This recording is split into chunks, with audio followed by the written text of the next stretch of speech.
Hello student, कैसे हैं आप।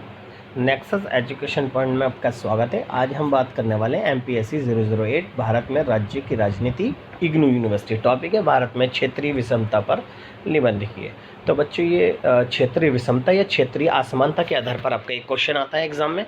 तो चलिए बात करते हैं। जब देश में किसी क्षेत्र विशेष के लोग अपने क्षेत्र के आर्थिक और भौगोलिक, सामाजिक आदि कारणों से अपने पृथक अस्तित्व के लिए जागरूक होने लगते हैं, तब क्षेत्र की प्रगति प्रति इस लगाव की भावना को क्षेत्रवाद कहते हैं। तो क्षेत्रवाद का मतलब होता है जब विभिन्न क्षेत्रों के लोग अपने अपने क्षेत्र को महत्वपूर्ण मानकर और अन्य क्षेत्रों से घृणा कर यानी अपने क्षेत्र को महत्वपूर्ण मान लें, दूसरे क्षेत्र की तरफ बिल्कुल भी ध्यान नहीं दे रहे, और अपने क्षेत्र के किसी उम्मीदवार को चुनाव में जिताकर अपने क्षेत्र की प्रगति को बढ़ावा देते हैं, जिससे हमारे क्षेत्र का उम्मीदवार अपने क्षेत्र के लोगों का विकास करता है, जबकि दूसरे क्षेत्र के लोगों ने उसे वोट दिया लेकिन उस क्षेत्र पर ज़्यादा ध्यान नहीं देता। तो इससे क्षेत्रवाद को बढ़ावा मिलता है। मूलतः क्षेत्रवाद असंतुलन के कारण होता है।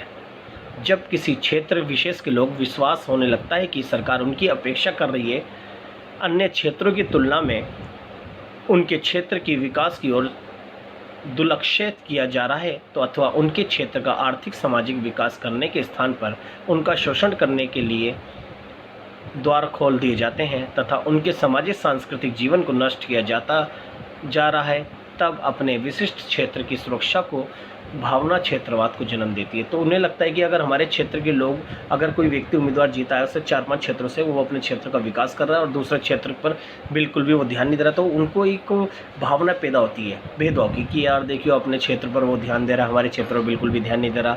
यानी तो फिर हमें कमी महसूस होती है कि काश हमारे ही क्षेत्र का कोई व्यक्ति इलेक्शन में खड़ा हो जाए, हम अपने क्षेत्र को वोट दे दें। तो इससे क्या होता है कि फिर लोग है ना अपने क्षेत्र के उम्मीदवार को तैयार करते हैं इलेक्शन में, और क्षेत्रीय दलों का उदय करके और अपने क्षेत्र को वोट देते हैं। वो अपने क्षेत्र को, हम अपने क्षेत्र को। इससे क्षेत्रवाद को बढ़ावा मिलता है और क्षेत्रीय संतुलन, क्योंकि किसी क्षेत्र का विकास होता है, किसी का नहीं। तो क्षेत्रीय विषमता की अवधारणा क्या होती है? तो क्षेत्रवाद था। आई होप कि आपको पसंद आया, समझ में आ गया होगा। अब बात करते हैं, जब देश के कुल भाग आर्थिक संसाधनों में धनी होने के कारण विकसित हो जाते हैं, जिससे उस क्षेत्र में रहने वाली जनता का ठीक स्तर ऊपर उठ जाता है, जबकि देश के अन्य भाग अपेक्षाकृत पिछड़े रह जाते हैं और इन क्षेत्रों में रहने वाली जनता का स्तर नीचे रह जाता है। तो इस प्रकार के देश विभिन्न भागों में विकास के स्तर की असमानता को ही क्षेत्रीय विषमता कहते हैं। क्षेत्रीय विषमता के कारण अनेक असमानताओं का जन्म होता है। जैसे कि इसका एग्जांपल देता हूँ, आपको अभी पसंद आए, मतलब आपको बहुत अच्छे से याद हो जाएगा। जैसे क्षेत्रीय विषमता का सबसे कारण ये होता है कि आपको पता है पूरे भारतवर्ष में सभी राज्य प्राकृतिक संसाधनों से या ज़मीन की उपजाऊ क्षमता से एक समान नहीं है। देखिए, पंजाब और हरियाणा है, वहाँ की ज़मीन बहुत उपजाऊ है और वहाँ के जो जितने भी किसान हैं वो सब पूंजीपति हैं। अब पंजाब और हरियाणा अपनी भूमि उपजाऊ क्षमता की वजह से, वहाँ पर पानी की उपलब्धता है, तो वहाँ पर क्या होता है, किसान वहाँ पर पूंजीपति बनता जा रहा है। वहाँ का राज्य जो बहुत डेवलप कर रहा है। जबकि आप उत्तर प्रदेश में चले जाओ, उत्तर प्रदेश में जो किसान है वो गरीब है और वहाँ की ज़मीन को उपजाऊ करने के लिए उन्हें जल चाहिए होता है और खाद, और वहाँ के किसानों में इतनी स्थिति नहीं है कि वो पैसा लगा सकें। तो देखिए, वो राज्य पिछड़े हुए हैं।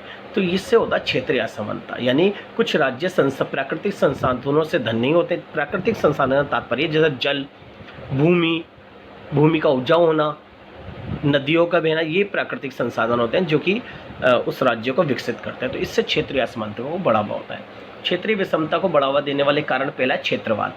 भारत में क्षेत्रवाद के बढ़ने से क्षेत्रीय तत्वों के महत्व में वृद्धि हुई है, क्योंकि क्षेत्रवाद के कारण विभिन्न क्षेत्रों के लोग केवल अपने क्षेत्र को महत्वपूर्ण मानते हैं, इसलिए केवल अपने क्षेत्र के दलों को ही वोट देना पसंद करते हैं। इसलिए क्षेत्रवाद के दलों के महत्व में वृद्धि हुई है। इससे क्षेत्रवाद यानी क्षेत्रीय विषमता को बढ़ावा मिलता है। जैसे कि मैंने आपको भी क्षेत्रवाद की बताया था कि अपने अपने क्षेत्रों को ही वोट देना पसंद करते हैं लोग। अब है जातिवाद। जातिवाद के कारण भारत में क्षेत्रीय दलों को बढ़ावा मिला और विभिन्न जातियों ने अपने निजी स्वार्थ और हितों से प्रेरित होकर छोटे छोटे दलों का गठन किया, जिससे भारत में लगभग 650 क्षेत्रीय दलों का निर्माण हो गया है।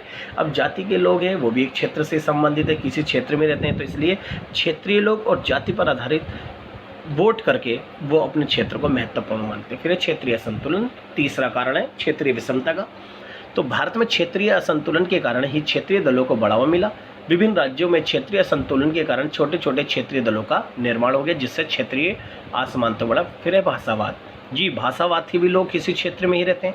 तो 1947 की आज़ादी के बाद भारत में भाषा के नाम पर राज्य बने और 1962 में भाषा के नाम पर दंगे होने लगे तथा संविधान ने संशोधन